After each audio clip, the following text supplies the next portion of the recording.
दोस्तों, आज मैं आपको जो कहानी सुनाने जा रही हूँ, ये कहानी है जादुई लहंगे की नदी की।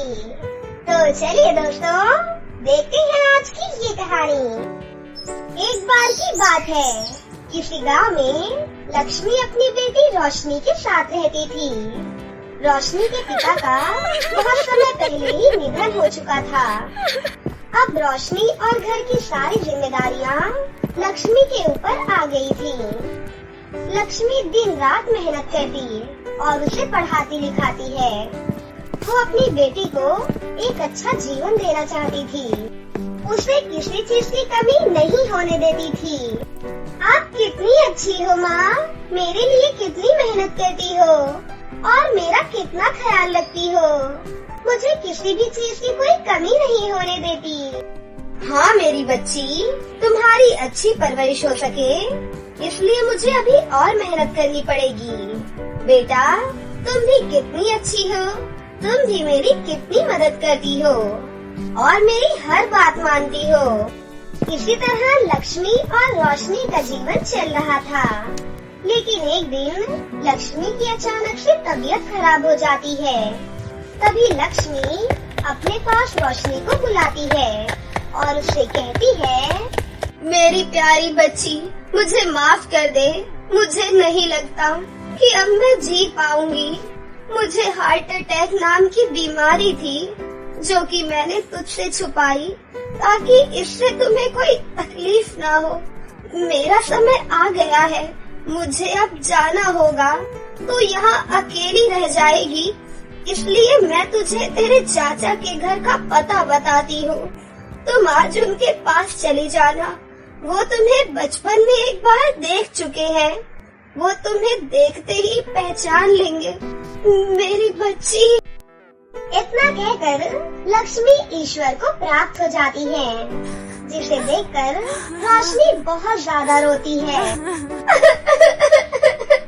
माँ, आप मुझे इस तरह से छोड़कर नहीं जा सकती। माँ, आंखें खोलो माँ, उठो ना माँ, अपनी आंखें खोलो ना माँ, आंखें खोलो ना माँ। ऐसा कहकर रोशनी बहुत ज्यादा रोती है और कुछ समय बाद रोशनी अपनी माँ के बताए हुए पते पर अपने चाचा के घर चली जाती है और वहाँ जाकर अपने चाचा नीरज से बोलती है, चाचा जी, मैं किशोर लाल की बेटी हूँ। मेरे पिताजी तो पहले ही छोड़कर जा चुके थे और अब माँ भी मुझे छोड़कर चली गई। माँ कह रही थी आप मुझे अपने पास रख लेंगे, मुझे अकेला नहीं छोड़ेंगे। क्यों नहीं मेरी बच्ची, तू भी मेरी बच्ची मोना की तरह ही है। मैं तुझे भी अपनी बेटी के जैसा ही प्यार दूंगा। लक्ष्मी भाभी के बारे में सुनकर बहुत दुख हुआ। नीता, मोना, देखो मेरे भाई की बेटी आई है और अब से ये यहीं रहेगी। नीरज की आवाज सुनकर नीता और मोना पड़ोस से बाहर आती हैं और रोशनी को देखकर दोनों माँ बेटी आग बबूला हो जाती हैं।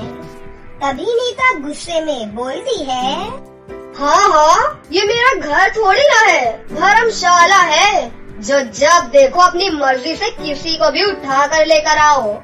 जैसे कि पैसे की कोई कमी तो है ही नहीं। पेड़ लगा हुआ है ना इस घर में, तो मैं इसको अपने घर में नहीं रखूंगी। नीता, तुम ये कैसी बातें कर रही हो? इसका इस दुनिया में हमारे सिवा कोई नहीं है और भगवान की कृपा से हमारे घर में किसी चीज की कोई कमी नहीं है। मेरा ये आखिरी फैसला है, रोशनी अब हमारे घर में ही रहेगी। ऐसा कहकर नीरज वहाँ से अपने काम के सिलसिले में बाहर चला जाता है। नीता रोशनी को अपने घर में रखना नहीं चाहती थी, लेकिन उसको अपने पति की वजह से उसे रखना ही पड़ता है और वो उसको पहले ही दिन से घर के कामों में लगा देती है और वो उससे घर का सारा काम करवाती और उसको पिटाई भी करती थी ताकि रोशनी खुद ही ये घर छोड़कर चली जाए। लेकिन रोशनी नीता का सारा अत्याचार सहती है और कुछ भी नहीं बोलती। चाची जी, मैंने घर का सारा काम कर दिया, रसोई घर से लेकर सफाई तक। अब रात हो गई है, मैंने सुबह से कुछ नहीं खाया है। क्या मैं खाना खा लूं? नहीं, तू यहाँ से कुछ नहीं खाएगी। तू इस घर की नौकरानी है, तो तेरे लिए अलग खाना है, समझी? नीता रोशनी को बचा हुआ बासी खाना खाने के लिए देती है। रोशनी को भूख की वजह से वो खाना खाना ही पड़ता है। ऐसे ही समय बीत रहा था। बेचारी रोशनी दिन रात नौकरानी की तरह काम करती और उसे खाने के लिए बासी खाना खाने को मिलता। एक दिन रोशनी मोना के रूम की सफाई कर रही होती है कि तभी रोशनी की नजर एक बहुत ही सुंदर लहंगे पर जाती है, जिसे देखकर रोशनी बहुत खुश हो जाती है। रोशनी को लहंगा पहनने का बहुत मन होता है। उसने पहली बार इतना सुंदर लहंगा देखा होता है, जिसे देख उससे रहा नहीं जाता और वो लहंगा पहन लेती है। तभी वहाँ पर मोना आ जाती है और रोशनी को लहंगा पहने हुए देख लेती है। रोशनी नौकरानी, तूने मेरा इतना ब्रांडेड लहंगा क्यों पहना? तूने मेरा लहंगा खराब कर दिया। तुझे तो मैं नहीं छोड़ूंगी। अभी माँ को बुलाती हूँ। तेरी हिम्मत कैसे हुई मेरा लहंगा पहनने की? माँ, माँ, आप कहाँ है माँ? आप जल्दी आइए। इसे देखिए, इसने मेरा ब्रांडेड लहंगा पहन लिया, जो कि मैं मीनू बुआ की शादी में पहनने के लिए लाई थी। इससे मैंने एक बार भी नहीं पहना था। क्या हुआ बेटा? तू इतना क्यों चिल्ला रही है? नीता के आने के बाद मोना नीता को ये सब बता देती है कि कैसे रोशनी ने उसका ब्रांडेड लहंगा पहन लिया, जिसे सुनकर नीता गुस्से से बोलती है, क्यों मनहूस लड़की, तूने कभी सपने में भी ऐसा लहंगा देखा है जो मेरी बेटी का लहंगा पहन लिया तूने? मेरी बेटी का ये लहंगा बहुत महंगा था। इसकी सजा तो मैं तुझे जरूर दूंगी।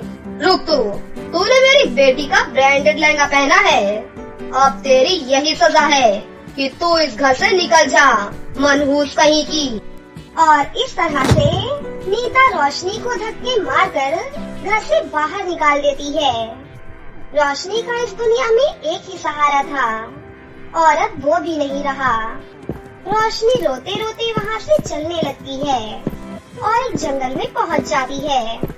तभी रोशनी को एक नदी नजर आती है।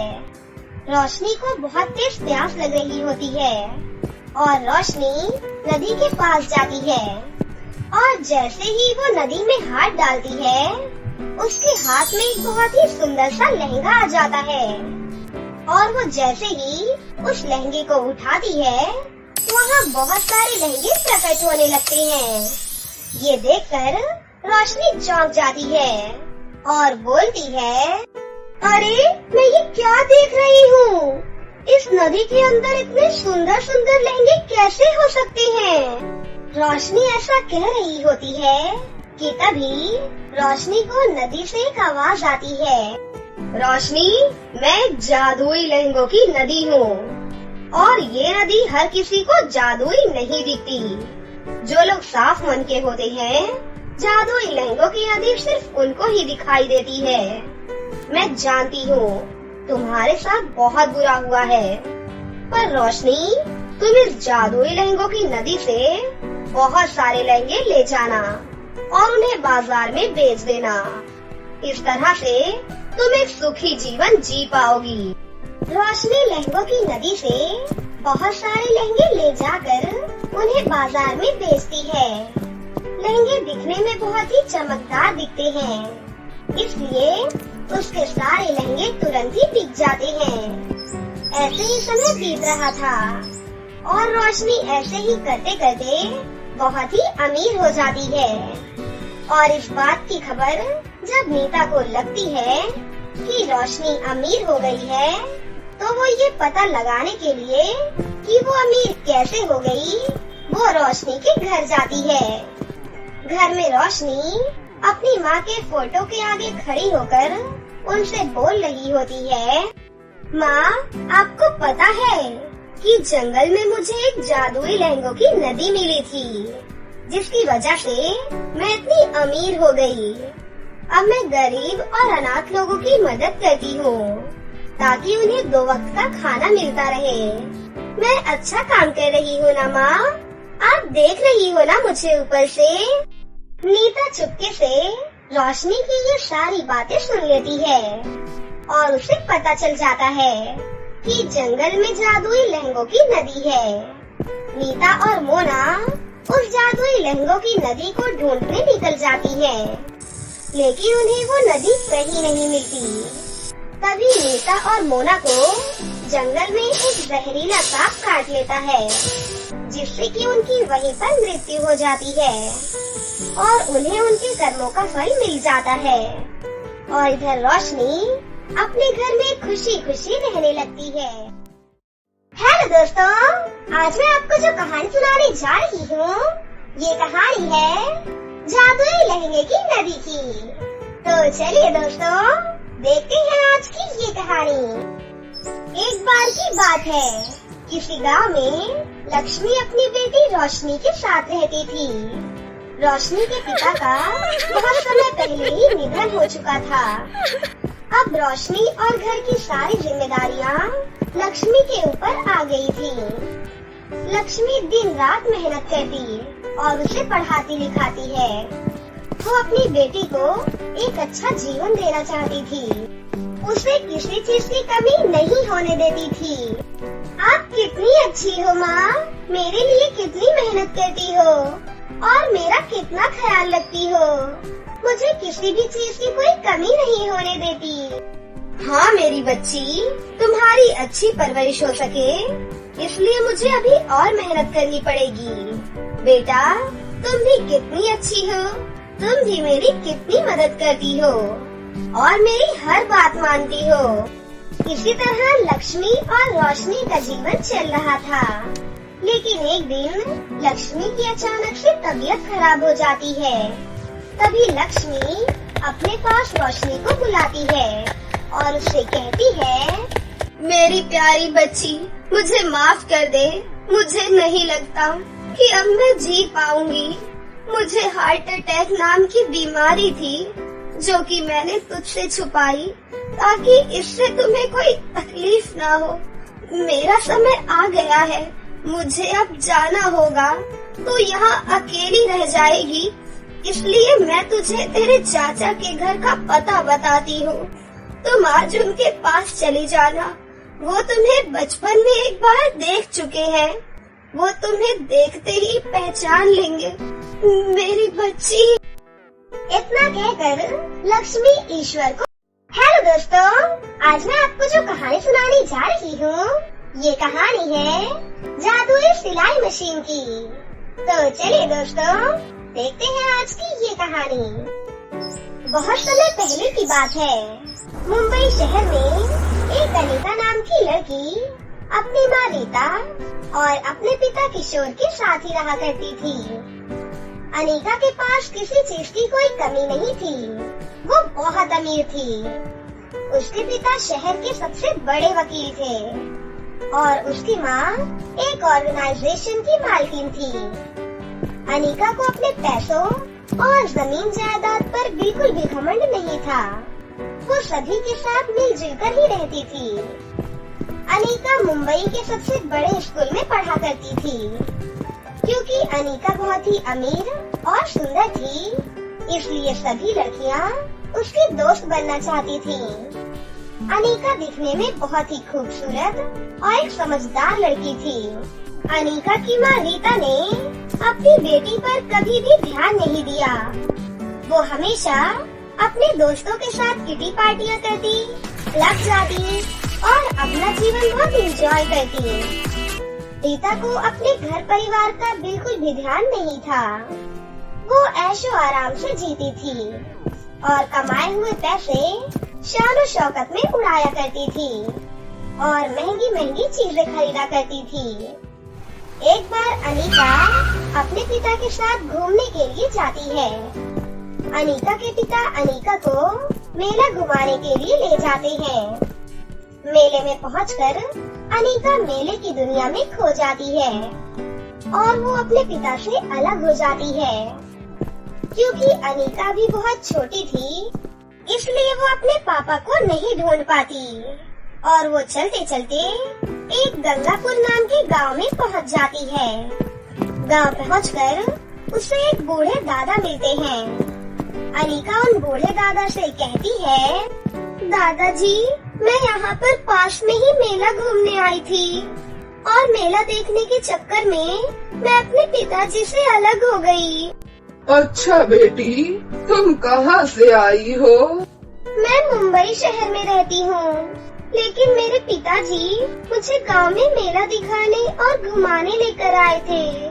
मुझे लगता है कि वो मुझे छोड़कर वापस चले गए हैं। ऐसा कैसे हो सकता है भला बेटी? कोई माँ बाप अपनी बेटी को कैसे छोड़कर जा सकते हैं? पता नहीं मुझे, पर मैं अब उन्हें ढूंढना भी नहीं चाहती हूँ। दादाजी, आप अकेले रहते हैं क्या? हाँ बेटी, मैं घर में बिल्कुल अकेला ही रहता हूँ। मेरा एक पीयूष नाम का बेटा था, जिसे मैंने अपनी पूरी जमा पूंजी लगाकर पढ़ाया लिखाया था। वो पढ़ लिख कर अब इंजीनियर बन गया है और विदेश में ही रहने लगा है और मुझे यहीं छोड़कर चला गया। और तो और मुझे एक भी दिन देखने तक नहीं आया बेटा। दादाजी, आपका बेटा कितना बुरा है और आज भी आप अपने बेटे के वापस आने की आस लगाकर बैठे हैं। दादाजी, अगर आप बुरा न माने तो क्या मैं आपके साथ रह सकती हूँ? बेटी, मुझे तुम तो बहुत अच्छे घर से लगती हो। क्या तुम मुझ गरीब के साथ इस कुटिया में रह सकती हो? दादाजी, मैं हमेशा से ही ऐसा ही जीवन जीना चाहती थी। इसके बाद अनीका उन बूढ़े दादा के साथ ही रहने लगती है। अनीका दादा के साथ मिलकर गांव में जंगल से फल तोड़कर लाया करती थी और दादाजी के साथ बाजार में जाकर उसे बेचा करती थी। ऐसे ही दिन बीत रहे थे। अनीका को दादाजी के साथ रहना बहुत अच्छा लगने लगा और वो अपना पुराना जीवन भूल चुकी थी। अनीका को दादा के साथ जाकर फल तोड़ने में बहुत ही मजा आता था। फिर एक दिन अनीका दादाजी से कहती है, दादाजी, ये फल कितने मीठे और रसीले हैं, आप भी खाकर देखिए। बेटा, बचपन में मैंने बहुत फल खाए हैं। अब तो मेरे दांत ही नहीं रहे जो मैं तुम्हारी तरह फल खाकर इनके मजे ले सकूं। आप खा नहीं सकते तो क्या हुआ, आप इसका जूस बनाकर तो पी सकते हैं ना। ये कहते हुए अनीका अचानक से रुक जाती है और उसे याद आता है कि वो अब गांव में रहने लगी है, जहाँ पर जूस बनाने के लिए कोई भी मशीन नहीं है। एक दिन अचानक से दादाजी की तबीयत बहुत खराब हो जाती है और उन्हें इलाज की जरूरत पड़ती है। दादा और अनीका मिलकर उतने ही पैसे कमा पाते थे जितने कि एक दिन में खर्च कर लिया करते थे। उनके पास कोई भी जमा पूंजी नहीं थी। कुछ दिन तक अनीका अकेले ही फल तोड़कर बेचने जाती है, लेकिन दादा की देखभाल करने के लिए उसे घर पर ही रहना पड़ता है।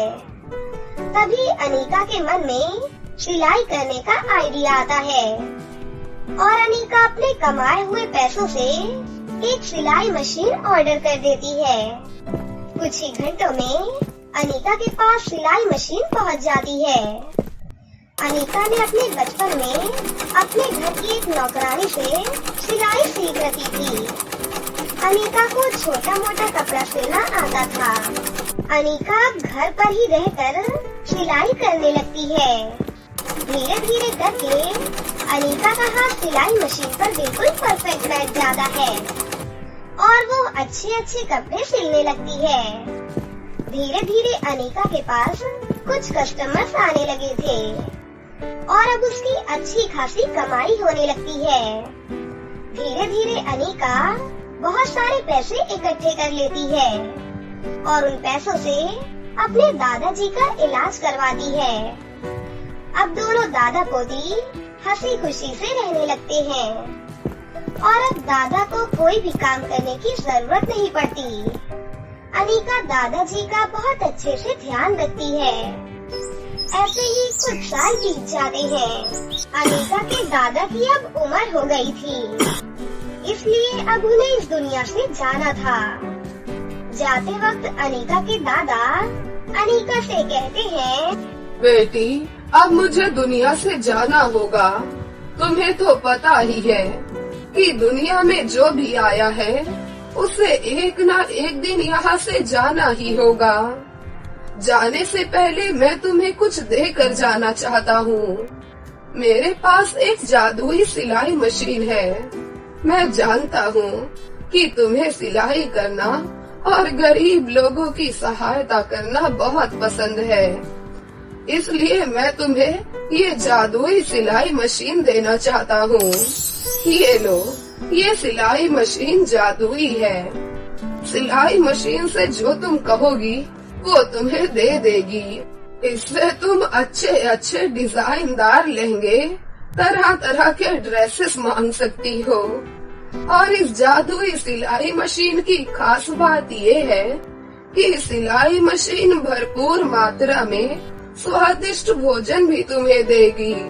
दादाजी, मैं आपका दिल से धन्यवाद करती हूँ। आपने मेरे बारे में इतना सोचा।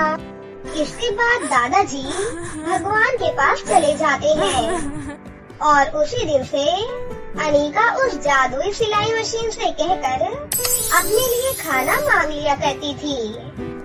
अनिका एक बहुत ही नेक दिल लड़की थी, इसलिए वो सिलाई मशीन का कोई गलत उपयोग नहीं करती, बल्कि वो उससे गरीब लोगों की सहायता करती थी। अनिका सिलाई मशीन पर बैठकर अच्छे अच्छे कपड़े सिलने लगती है और उसे गरीबों में बांट दिया करती थी। अनिका की जिंदगी का मकसद अब लोगों की सेवा करना और उनकी सहायता करना ही एक मकसद बन जाता है और वो सभी लोगों के लिए भगवान का रूप हो जाती है। हेलो दोस्तों, आज मैं आपको जो कहानी सुनाने जा रही हूँ, ये कहानी है जादुई सिलाई मशीन की। तो चलिए दोस्तों, देखते हैं आज की ये कहानी। बहुत समय पहले की बात है। मुंबई शहर में एक अनीता नाम की लड़की अपनी माँ रीता और अपने पिता किशोर के साथ ही रहा करती थी। अनीता के पास किसी चीज की कोई कमी नहीं थी। वो बहुत अमीर थी। उसके पिता शहर के सबसे बड़े वकील थे और उसकी माँ एक ऑर्गेनाइजेशन की मालकिन थी। अनीता को अपने पैसों और जमीन जायदाद पर बिल्कुल भी घमंड नहीं था। वो सभी के साथ मिलजुल कर ही रहती थी। अनीता मुंबई के सबसे बड़े स्कूल में पढ़ा करती थी।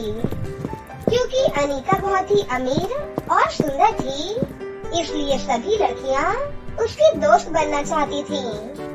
अनीता दिखने में बहुत ही खूबसूरत और एक समझदार लड़की थी। अनीता की माँ रीता ने अपनी बेटी पर कभी भी ध्यान नहीं दिया। वो हमेशा अपने दोस्तों के साथ किटी पार्टियां करती, क्लब जाती और अपना जीवन बहुत एंजॉय करती। रीता को अपने घर परिवार का बिल्कुल भी ध्यान नहीं था। वो ऐशो आराम से जीती थी और कमाए हुए पैसे शान शौकत में उड़ाया करती थी और महंगी महंगी चीजें खरीदा करती थी। एक बार अनीता अपने पिता के साथ घूमने के लिए जाती है। अनीता के पिता अनीता को मेला घुमाने के लिए ले जाते हैं। मेले में पहुंचकर अनीता मेले की दुनिया में खो जाती है और वो अपने पिता से अलग हो जाती है।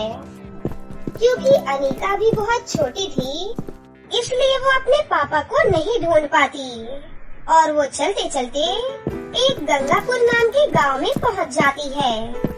गांव पहुंचकर उसे एक बूढ़े दादा मिलते हैं। अनीता उन बूढ़े दादा से कहती है, दादाजी, मैं यहाँ पर पास में ही मेला घूमने आई थी और मेला देखने के चक्कर में मैं अपने पिताजी से अलग हो गई। अच्छा बेटी, तुम कहाँ से आई हो? मैं मुंबई शहर में रहती हूँ, लेकिन मेरे पिताजी मुझे गांव में मेला दिखाने और घुमाने लेकर आए थे। मुझे लगता है कि वो मुझे छोड़कर वापस चले गए हैं। ऐसा कैसे हो सकता है भला बेटी? कोई माँ बाप अपनी बेटी को कैसे छोड़कर जा सकते हैं? पता नहीं मुझे, पर मैं अब उन्हें ढूंढना भी नहीं चाहती हूँ। दादाजी, आप अकेले रहते हैं क्या? हाँ बेटी, मैं घर में बिल्कुल अकेला ही रहता हूँ। मेरा एक पीयूष नाम का बेटा था, जिसे मैंने अपनी पूरी जमा पूंजी लगाकर पढ़ाया लिखाया था। वो पढ़ लिख कर अब इंजीनियर बन गया है और विदेश में ही रहने लगा है, और मुझे यहीं छोड़कर चला गया। और तो और मुझे एक भी दिन देखने तक नहीं आया बेटा। दादाजी, आपका बेटा कितना बुरा है, और आज भी आप अपने बेटे के वापस आने की आस लगाकर बैठे हैं। तो दोस्तों, कैसी लगी आपको हमारी ये कहानी? अगर आपको हमारी कहानी अच्छी लगी हो तो इसे जरूर लाइक करें, साथ ही हमारे चैनल को सब्सक्राइब भी कर लें और बेल आइकन को दबाना ना भूलें। मिलते हैं अगली वीडियो में। धन्यवाद।